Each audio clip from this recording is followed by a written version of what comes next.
Hi guys, it's Denise. Welcome back to my channel and welcome to my second cacti and succulent tour. Previously known as my indoor cacti and succulent tour. A lot of the plants have moved outside, but I do still have some inside, so let's start in this room, which would traditionally be a dining room, but I have turned it into a plant room. Also worth mentioning, I do have a whole bunch more cacti that will not be included in this video because I've yet to do a haul video on them, but this is one of my little friends right here. He made a quick appearance in one of my other videos, so I thought I would show you him. Okay, so let's get to these guys inside. So starting off in my dining slash kitchen slash plant area, we have my Zanzibar aloe. I'm just gonna take it out of the window so you can get a better look.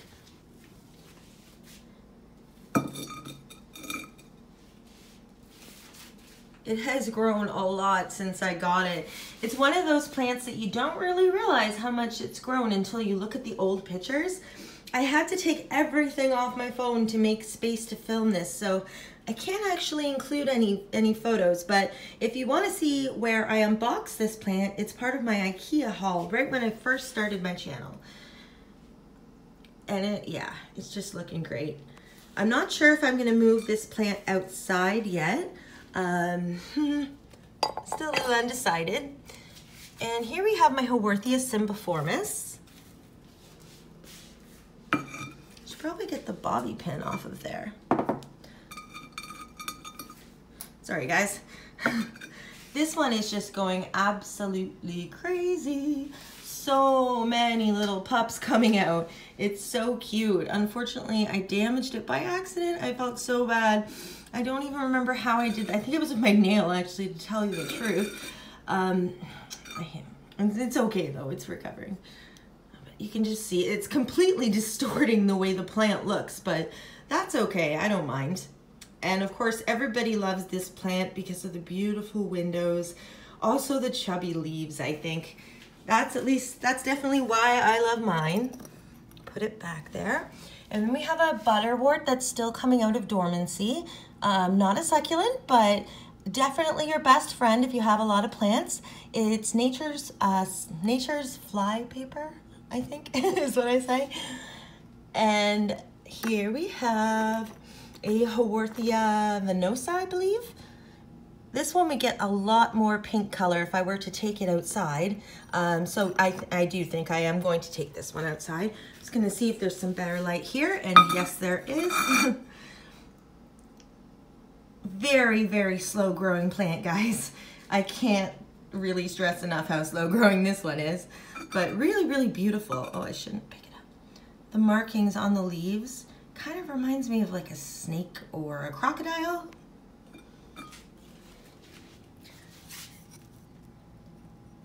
So I think you're gonna go outside this week, buddy.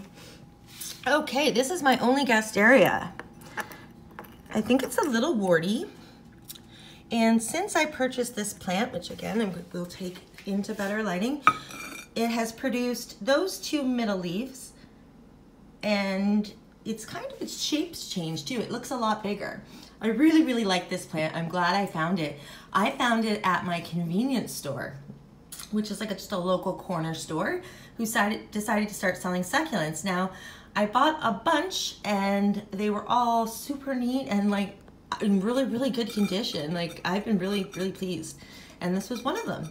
So I've had it for about 2 months now, I'd say. And it's put on those two growths. So that's actually pretty good. Put it back over here. And this is my Haworthia African Pearls. And definitely dormant right now. This plant hasn't grown in a while. Like the back lighting is bad. There we go. So I have it in a little hippopotamus because it's from Africa. Even though a lot of succulents are from Africa. Really, really beautiful plant. Dark green with those beautiful white dots. And it has grown a lot. When I got it, it was, oh my gosh. When I got it, it was only to about here. Just an itsy bitsy little guy. And it's grown out of its prudence damage quite well.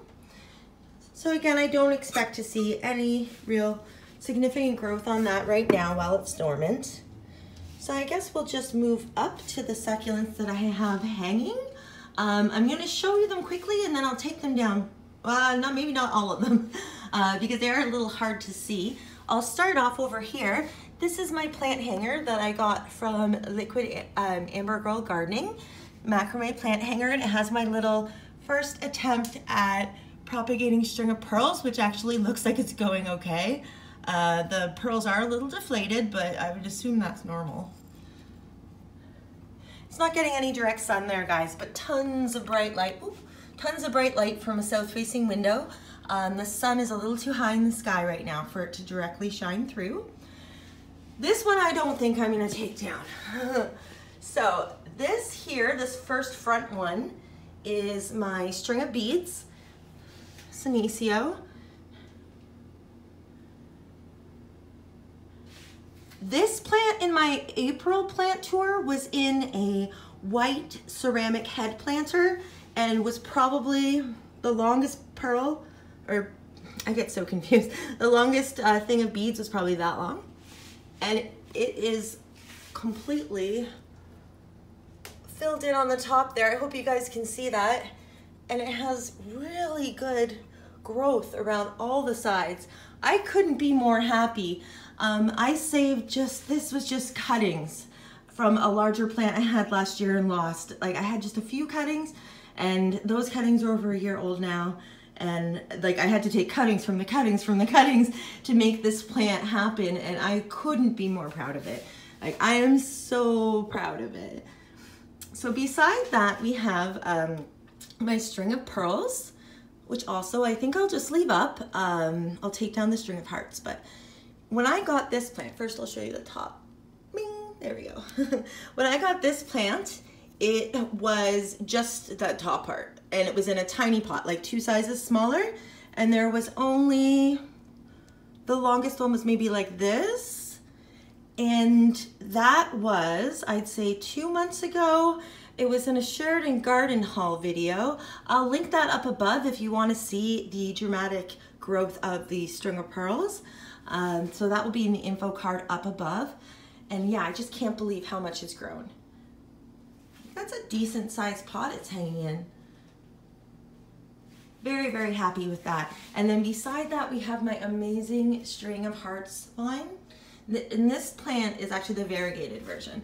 So, oh, actually guys, I just noticed it's giving me more flowers. Well, not giving me, it's giving out more flowers. So that is a little tiny flower that is just about to come in, like a little bud. They get quite larger than that before it actually turns into a flower. There's another one. And at first it's hard to tell whether it's going to be a flower or just another set of leaves because of the way that the leaves open, but yeah, so I didn't capture it on video last time, but I'll make sure to get some footage of it this time. I'm just gonna get that plant down so I can really show you what it looks like. So it took me a few minutes. I'm glad I did this off camera. These vines are very delicate and they tangle very, very easily, but I was able to get it down. You can see how big it is. Oh. There we go. That's a good shot. So that's all coming out of that little tiny pot. So far there's no roots coming out the bottom, and I don't really think it needs to be repotted. I'll just get up close here. So mine is actually getting a lot of light, so it should be even more pink on the back. Mine's right in a south-facing window. You can see the variegation there.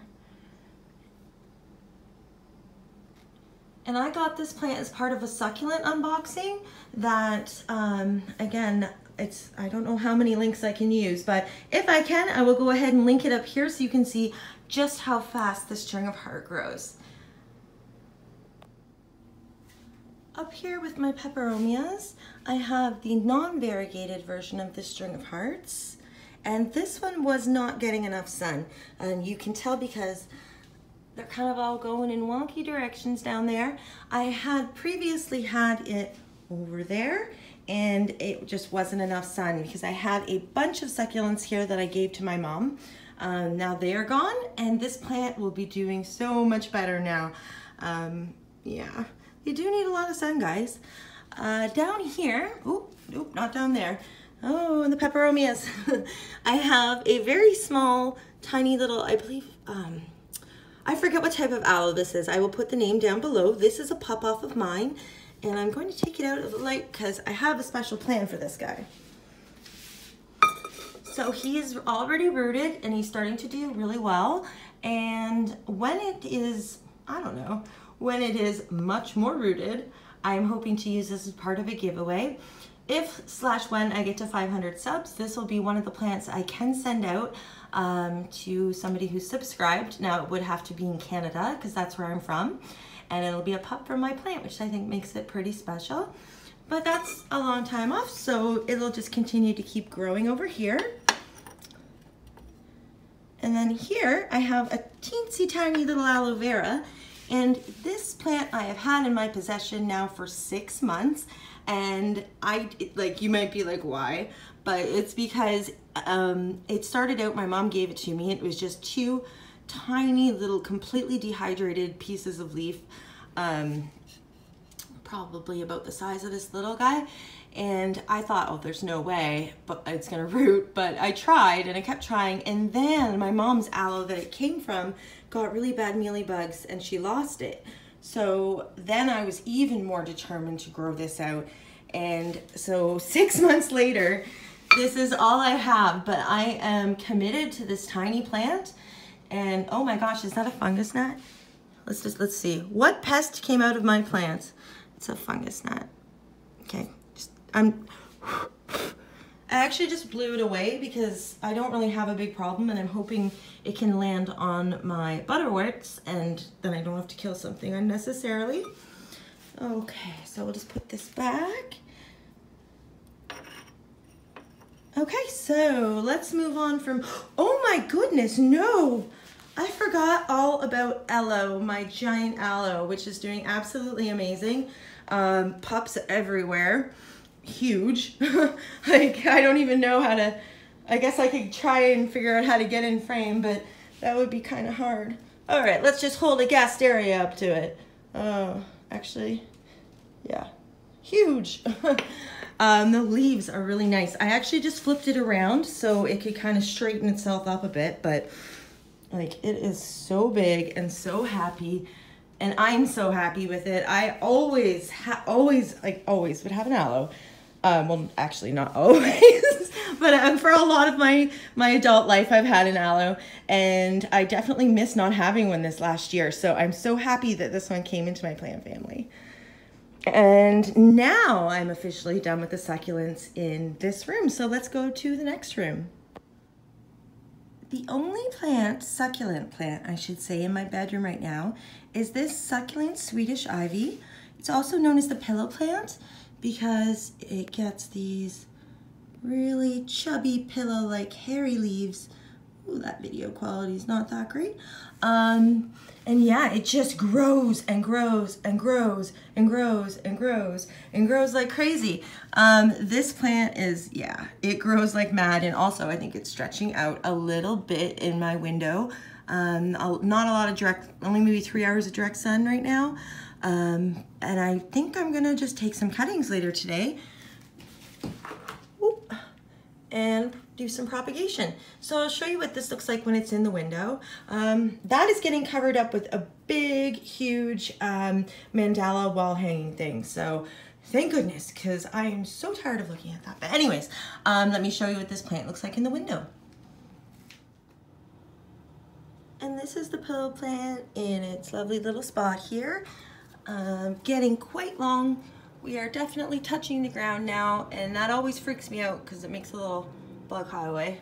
And I already have this guy on the ground, my wandering Jew cuttings. And yeah, just an amazing plant. Like, I can't recommend this more to you guys. It's fuzzy like the bear paws, but yeah, it grows just like crazy, like a string of beads would. And yeah, just an amazing plant. Such a fast grower, such a fast grower. And here is what a pangicula looks like, or a butterwort, once it is out of dormancy. This is a different variety, but you can see the leaves are absolutely huge and they're coming right over the pot. and it did just lose its first bloom, but it lasted for a month and a half, so I'm not sad about that. Okay guys, so now I'm in Andrew's bedroom. He lets me put some plants in here, so I'm super duper lucky because he doesn't have any blinds up and they get such bright sun all day. So I do use this area as a quarantine section, but I do have some plants hanging up above. When I say quarantine, I mean not plants that actually have bugs, but just ones I've checked over that are new. Okay, so this is my Crassula plant. I'll have to put the name down below because I actually just learned what it was recently. I thought it was a sedum little missy, but it's not. It has just grown like crazy. I'm going to be transplanting some of it to outside probably within the next week. Just give you a close up there. You can see it forms these little itsy bitsy tiny little leaves. It reminds me of the Crassula calico's kitten. It's just a lot smaller. So yeah, I'll get that one hung back up. So on to the next plant. I have my, excuse me, this is my Senecio, oh no, that's Crassula. Okay, sorry guys, this is my Senecio Jacobsoni, or Jacobsoni, also known as the Weeping Jade. I unboxed this from, I believe it was growsomething.ca, probably about, I don't know, 2 months ago maybe I actually got it, or maybe just a month and a half. It has tripled its size. It has tripled its size. I can definitely say that now. This is such a fast growing succulent, way faster than any jade plant, like by leaps and bounds, guys. It's so fast. If you want a really beautiful hanging succulent plant, I definitely recommend this plant. If you want it to get more pink color on its leaves, just expose it to more light. It's not getting a heck of a lot of direct sun right now. If you put it outside, it'll definitely get some pink on its leaves. And the final succulent in here is this guy. And this is, I believe this is a Sedum nosmomeranium, something like that. It has a really crazy name. This plant came in a package of plants that was lost in the mail for 3 weeks. I will be doing that in another video. And it was so dehydrated. It was like a shriveled little nothing. And also it was covered in webbing. So I didn't know if it was spider mites or just spiders. So I did a treatment on it, and then I put it into water for about 3 days for a water treatment. And it's looking really good. I think it's gonna go outside soon. I've watered it twice since the water treatment. I think I'll just keep it inside maybe for 1 more week and then put her outside. So that is definitely a success story there. I'm really happy about that. And with that, that concludes all of the succulents inside, minus my propagation station, which is a bunch of greenhouses in my living room. So I guess this is the end of this video. Stay tuned for part 2, where I follow all the succulents outside. Oops, just shot my mystery cacti there. So yeah, stay tuned for part 2. Thank you so much for watching, guys. If you liked the video, make sure to comment, like, or subscribe, and I will see you soon. So since the cat's out of the bag about my new cacti, I thought I'd give you guys a little bit of a closer look. They're still in a bin ready to be treated today. Okay, so these two are twins. They are from the same family, but apparently they're different. And this guy was in flower bud when I first got him out of the box. He was all shriveled. This guy's been doing good. Not sure if he has spider mites. And this poor Peperomia magnifica has it so bad, but we're gonna get it looking good. Same with this pharaoh cactus. Definitely has the spider mites, but we'll be helping her out. And this one has a really long name, but it's very beautiful, and I really, really like it. Thank you so much for watching, guys. Part 2 will be coming soon. Take care. Bye.